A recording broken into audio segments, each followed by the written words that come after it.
Let me state up front that I did not operate on my own. I had a fine collection of talent locally in St. Kitts to put on such a conference, and of course with the assistance of UNESCO Regional Cluster Office in Kingston, as well as other sectors of UNESCO. This is a UNESCO-organized conference, and St. Kitts and Nevis is the proud host through its National Commission for UNESCO. The theme of this conference is Climate Change Adaptation in the Caribbean, Ethics, Science, and Policies. Let us take a look at the back of the program, and you will see we have a wonderful scenery there of St. Kitts. That is our Southeast Peninsula. But a picture I would like to have you perceive at this moment is one of the Earth itself, the way an astronaut will look at the Earth. The astronaut refers to the Earth as home.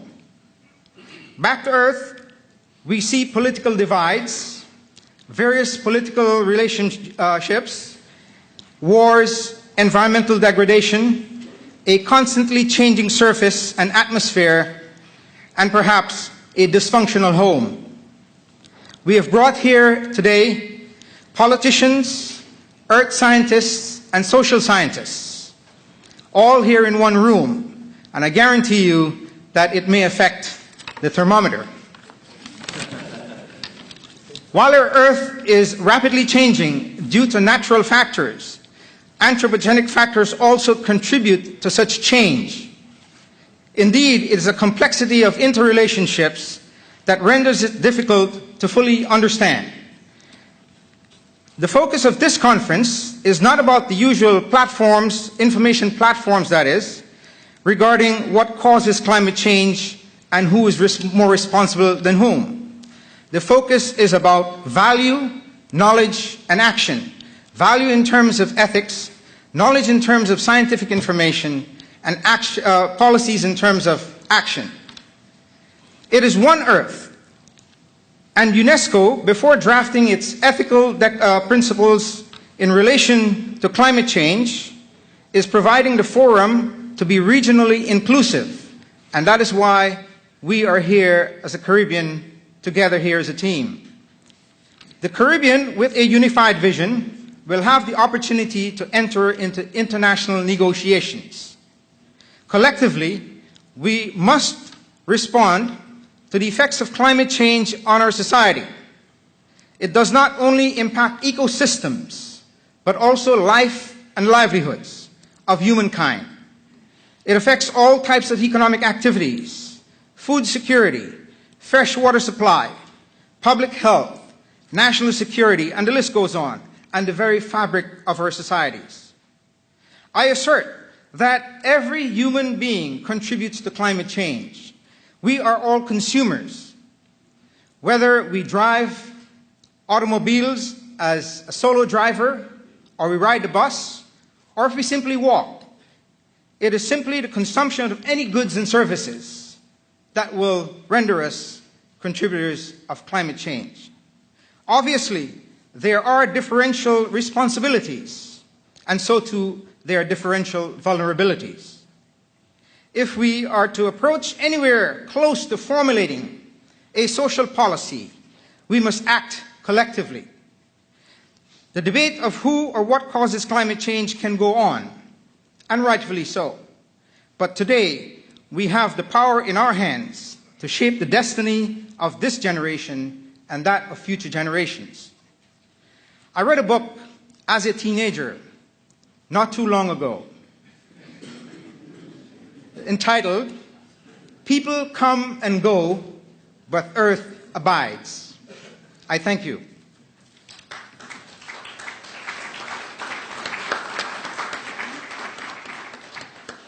Now I would call upon the Honourable Nigel Cardy for some welcome remarks. Ladies and gentlemen, climate change, if left unaddressed or poorly addressed, will be the most life-altering factor of our generation. In fact, the extent to which we grapple successfully with the reality of climate change may very well determine how long we continue to inhabit this planet Earth that has accommodated us for millions of years. There is perhaps no other phenomenon that threatens us on the same scale and that requires such consistency and coordination of action from each and every one of us to ensure our collective security and survival. In this Caribbean region, and certainly here in St. Kitts and Nevis, we believe that climate change has already begun to affect us in many aspects of our existence. We have had to divert already scarce economic resources to repair damage to our roads, our agricultural sector, our tourism infrastructure, damage caused by extreme or certainly atypical weather patterns. And whilst far removed from the specific context in which the United Nations was founded a little over 65 years ago, the issue of climate change and all the direct consequences that flow from it have the potential to undermine peace and security in our countries and our world. People can live in peace only if they have a comfortable place in which to live, to work, to do business, and to prosper, and if they have a real chance of securing an even better place in the world for succeeding generations. How we deal with the issue of climate change will test our level of generational commitment and care. This, to my mind, is one of the most fundamental facets of the set of ethical principles surrounding climate change, and Caribbean peoples have to be alive to this. Right here at home, we have motivated interest in and research on how climate change affects tourism, agriculture, and other important economic sectors. Our graduate students, such as Randolph Hamilton, developmental organizations such as the Eastern Caribbean Central Bank, private sector development partners, all share a stake and have made commitments towards advocating for dealing with the issues arising out of climate change. I want to say a very special thank you to UNESCO for its vision and foresight in recognizing the need for support for the discussion of ethical principles related to climate change as one of the key areas for consensus building and policy formulation, and for taking deeply into consideration the huge stake that Caribbean societies have in these global matters. Moreover, we here in St. Kitts and Nevis are highly honored, though not surprised at all, for the confidence that you have so liberally reposed in us in having the government of St. Kitts and Nevis and the National Commission for UNESCO play the role of hosts for a meeting of such importance and centrality to the resolution of the concerns of climate change. I want to say thanks to Dr. Leighton Arrain, the able chairman of the local Climate Change Conference Steering Committee, Mr. Antonio Maynard, and all other steering committee members for accepting joint responsibility for ensuring an overall successful staging of this important meeting. Thanks to all of you. We have been fortunate to be here today and to have the support of so many of you. And we are additionally fortunate to have the support of the business sector here in St. Kitts and Nevis that is sensitive to our national needs, goals, and aspirations. The National Commission for UNESCO, the Ministry of Education and Information, and the government wish to thank PetroCaribe, Kittitian Hill, Windsor University, and CNC Superfoods for their partnership with us as we seek to bring together policymakers, thinkers, and experts to arrive at some regional common ground on ethical principles for climate change. Colleagues, we are extremely delighted that you have come to St. Kitts and Nevis from near and far. We thank you for wanting to be part of this important conference and for saying yes to the opportunity to be here in paradise. Thank you very much and welcome.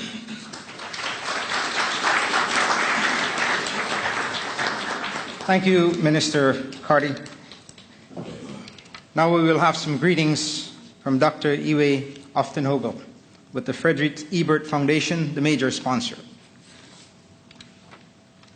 On behalf of the Regional Office of the Friedrich Ebert Foundation for the Caribbean, I would like to welcome you to our conference on climate change adaptation in the Caribbean, science, ethics, and politics. The Friedrich Ebert Foundation is a political foundation from Germany, close to social democracy, and we have a rather long track record of cooperation in the Caribbean. Today, we are still active in the Dominican Republic, in Haiti, in Cuba, in Jamaica, and a couple of years ago we also had more activities in the Eastern Caribbean. There was an office for some years in Barbados. Some of you may remember that.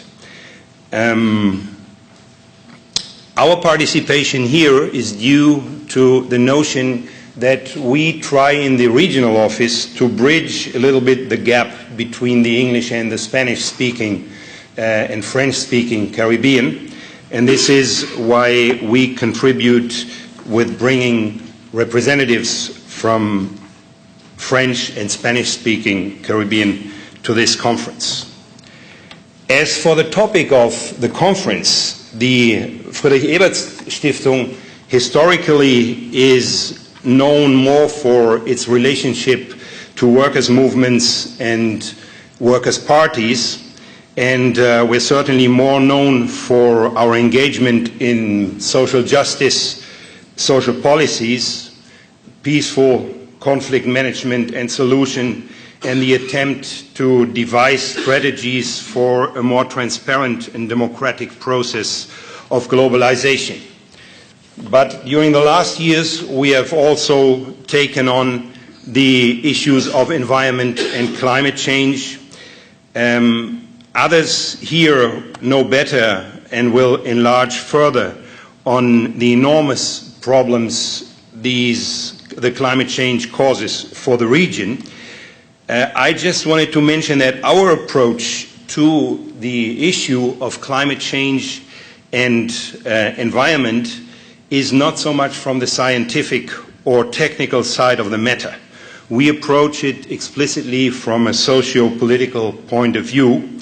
In other words, we consider climate change to be a symptom of fundamental imbalances in the world, or in more clear terms, we see it as a result of a development model that has failed. In other words, what we need, and we try to contribute to that, we need to develop a more sustainable growth model. We shouldn't leave it any longer to the conventional economists, but should bring in strongly the question of green economy.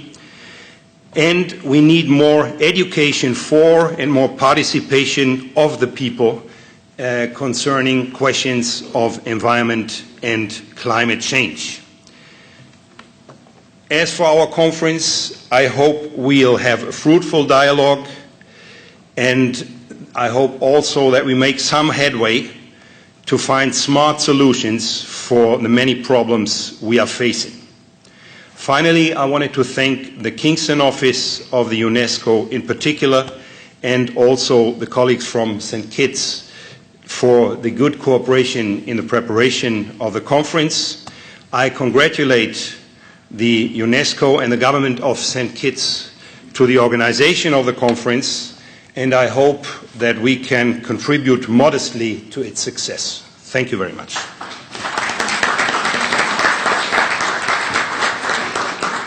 Thank you, Dr. Aftenhögel. And now for greetings from His Excellency Dr. Davison Hepburn. He is the President of UNESCO General Conference. Being native to the Bahamas, I have long known that the Caribbean community shares a common awareness of the dramatic consequences of climate change, along with a common concern for ensuring development in the area and a sense of solidarity that may inspire many of us. It is thus a great honor and a pleasure for me as President of the UNESCO General Conference to address you, this eminent audience, gathered here this morning in St. Kitts, Nevis, to develop a constructive dialogue between Caribbean countries and formulate a policy response to perhaps what's the most critical challenge currently facing the region and indeed the planet as a whole. I need hardly emphasize, in the view of the challenges of climate change, why this meeting here today is not merely relevant but absolutely necessary. It seems all too obvious that current scientific knowledge leads to just one conclusion, whether we refer to recent estimates of rising sea levels, meteorological models of changing weather patterns, or the information about vulnerability and resilience from the social sciences. That conclusion is a stark one. The Caribbean region will experience serious negative impacts from climate change. In particular, small island developing states are among the countries most vulnerable to sea level rise, and not just when they are low-lying. I'm certain you've heard this over and over again, but it bears repeating. Tourism is vital to the regional economy. The fixed tourism infrastructures are often highly vulnerable. Similarly, agricultural productivity may be strongly affected by factors such as temperature change, by salt water, by intrusion, and also by modified precipitation patterns. The scientific conclusions lead directly to a practical requirement to act, starting here and now. Ladies and gentlemen, I therefore expect a great deal from this meeting, which will, with a view to fostering further discussion on climate change science, ethics, and adaptation, will have three main objectives. First, extending knowledge to all those who need it, supporting the work of the Caribbean expert networks, reinforcing scientific cooperation in order to enhance participation in world science. Work in this area will enable UNESCO to better understand Caribbean concerns. It will also support the response in the Caribbean itself. Besides science, which we doubtlessly need to inform us on what may happen, we need to draw on ethics and dialogue to define what should be undertaken. Hence, the second main purpose of this conference is to identify specific ethical challenges in the areas of science and adaptation, building on the earlier work of the Royal Commission on Ethics at Scientific Knowledge and Technology. By identifying key issues and priorities, we can hope to design appropriate national and local policies that can be developed, can be pursued at regional level with UNESCO's expertise and support. Last but not least, thanks to your participation and commitment, I hope that this meeting will contribute to the elaboration of a shared Caribbean vision and a response to international climate change negotiations, debates, and policy. This vision should not be a parochial one or purely regional. Many of the issues that we will be discussing are common to everyone, small island developing states in particular, and indeed shared with other vulnerable countries, notably in Africa. A shared Caribbean vision can and should be a component of a shared global vision to rise to the challenge of climate change. For, and I quote, "It is better than you think," stated by Mr. Auden in his work Consider This and In Our Time, written in 1930. If you will allow me a second quotation from another poem by Auden, which chimes menacingly with the first. "The sky is darkening like a stain. Something is going to fall like rain, and it won't be flowers." And this was taken from his work, The Two. Now, somebody said to me the other day, you shouldn't be so negative, but I think this is what we need in order to understand what we are faced with. Looking beyond this conference, I wish to also emphasize the value of education, extremely important, which, as you know, is for me as UNESCO a priority. With regard to the scientific, technological, and ethical challenges